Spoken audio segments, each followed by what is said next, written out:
Buenas noches, profesor Nicolás. Le estamos presentando la actividad número 3 sobre alteraciones neurológicas en la infancia, presentado por Angélica Marín Carmona, Belia Estudillo Omen y Cristina Rodríguez. Hoy le vamos a hablar sobre el síndrome TEA y sobre la epilepsia, trastornos neuropsicológicos.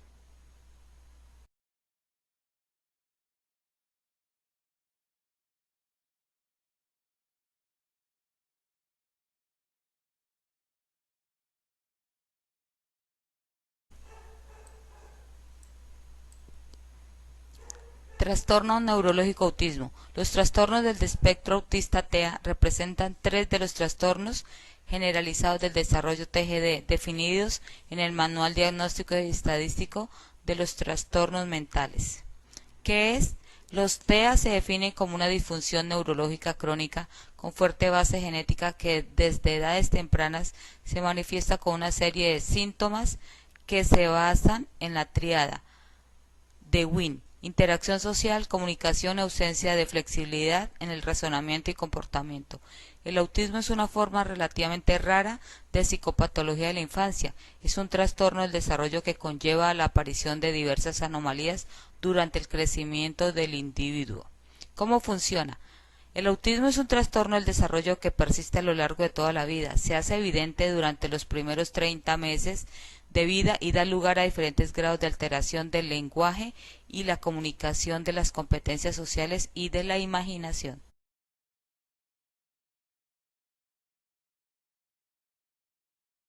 Características cognitivas y neuropsicológicas: alteración de las interacciones sociales, anomalías de la comunicación verbal y no verbal, actividad imaginativa empobrecida y un repertorio de actividades e intereses característicamente restringidos y repetitivos. Estos individuos que presentan autismo y que la padecen también presentan actividades e intereses de carácter repetitivo y estereotipado, movimientos de balanceo y obsesiones insólitas hacia ciertos objetos o eventos. En algunos casos existen individuos que pueden llegar a ser agresivos contra sí mismos y contra los demás. Son pocos los casos de autismo que tienen la capacidad suficiente para vivir con un grado importante de autonomía. Factores epigenéticos o genéticos. Se han descrito al menos 10 genes que se multiplican e interactúan entre sí, mostrando una gran variación fenotípica.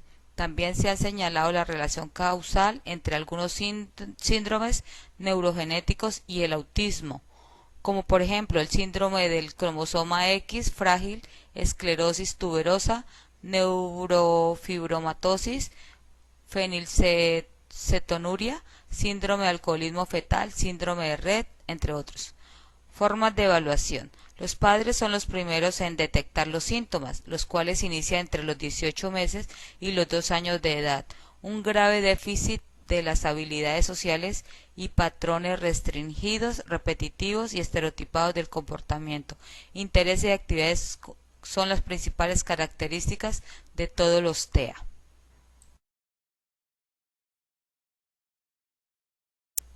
Instrumentos de evaluación del autismo. Hay diversos filtros que los pediatras y otros profesionales de la salud podrían utilizar como primer paso para saber si un niño podría tener autismo antes de comenzar una evaluación formal.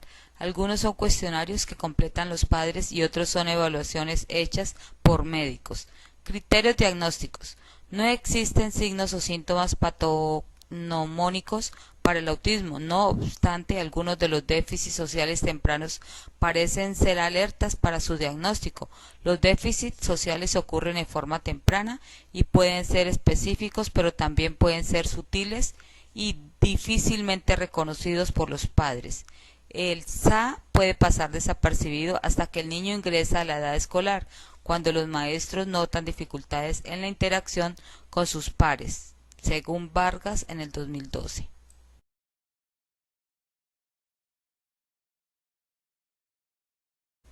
Formas de intervención del autismo. El objetivo principal del tratamiento del TEA es minimizar las características principales y los déficits asociados, y así obtener una mejor calidad de vida con la mayor independencia factible.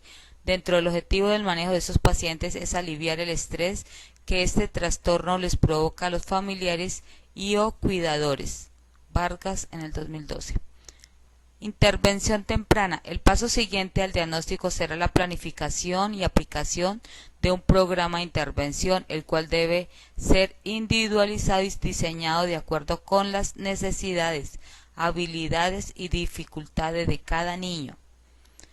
¿Qué manejo se le dará? El manejo médico será otro elemento fundamental del abordaje de los pacientes con TEA. Es el manejo médico, el cual colabora con la mejoría de la calidad de vida de estos niños. El manejo médico abarca tanto el control de rutina y el tratamiento de enfermedades agudas, como el manejo de otros trastornos mentales que acompañan al trastorno y otros problemas no médicos. Los niños con TEA deben tener el mismo control de salud que cualquier otro niño y los mismos beneficios de las actividades de promoción de la salud, incluyendo las inmunizaciones. Igualmente también requieren de la atención de los inconvenientes que se presenten relacionados con las condiciones etiológicas de fondo, como los síndromes neurogenéticos, epilepsia, entre otros. Para el adecuado y efectivo cuidado médico de estos niños es indispensable una historia clínica completa, exploración física y pruebas complementarias necesarias.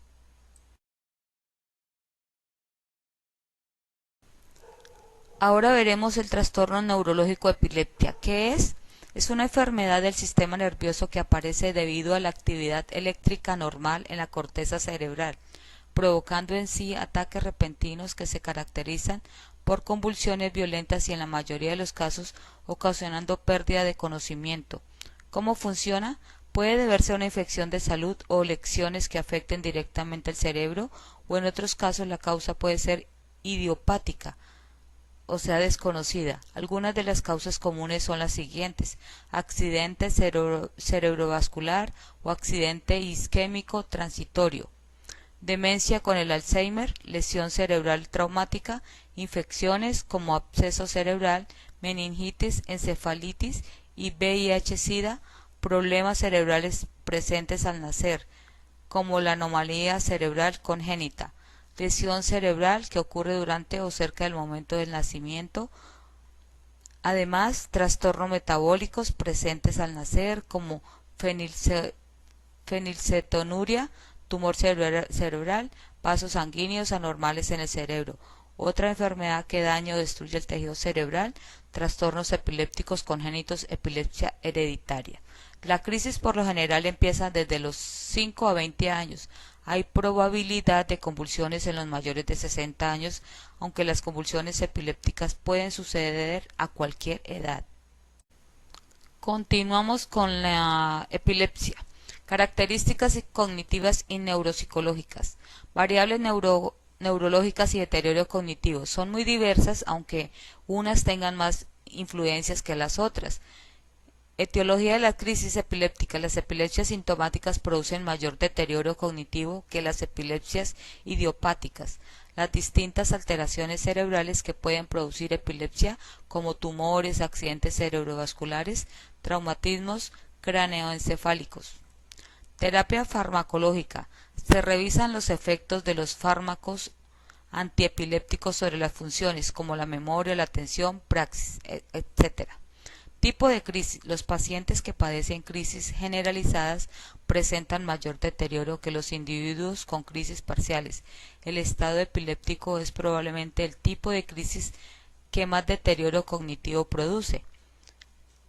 La duración de la enfermedad se refiere al número de años en que los pacientes han mantenido la enfermedad. En cuanto más años padezca un paciente esta enfermedad, el deterioro cognitivo será mayor. Refieren que los pacientes con la clínica activa durante 14 años de media manifiestan alteraciones en la memoria. Factores epigenéticos y genéticos. Los primeros trabajos que propusieron una posible base genética surgen en 1977, cuando se evaluó la prevalencia de gemelos mono y disigóticos. Diversos modelos estadísticos ponen en evidencia que las bases genéticas para el desarrollo del TEA varían entre el 56 y 95%, mientras que el aporte ambiental sería del de 5 a 44%. La consulta genética clínica, la identificación de dismorfias y o malformaciones junto con la evaluación neurológica permitirán una orientación diagnóstica y definir eventuales estudios genéticos específicos. El reconocimiento de entidades específicas posibilita así definir las denominadas formas sindrómicas genéticas, entidades médicas específicas con un fenotipo orientador, separándolas de las formas no sindrómicas o sin fenotipo orientador. Formas sindrómicas genéticas con fenotipo orientador son aquellas en las cuales a través de la evaluación genética clínica, neurológica y de estudios complementarios podemos identificar entidades genéticas que están fuertemente asociadas a TEA en el contexto de una condición más compleja. Se estima que un 30% de los casos en pacientes adecuadamente estudiados podemos identificar alguna condición médica relacionada al TEA.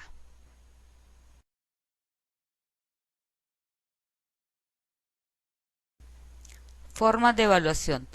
La exploración de las funciones cognitivas se lleva a cabo con todos aquellos pacientes que tras sufrir o padecer daño cerebral se sospeche que sufren una alteración de estas capacidades.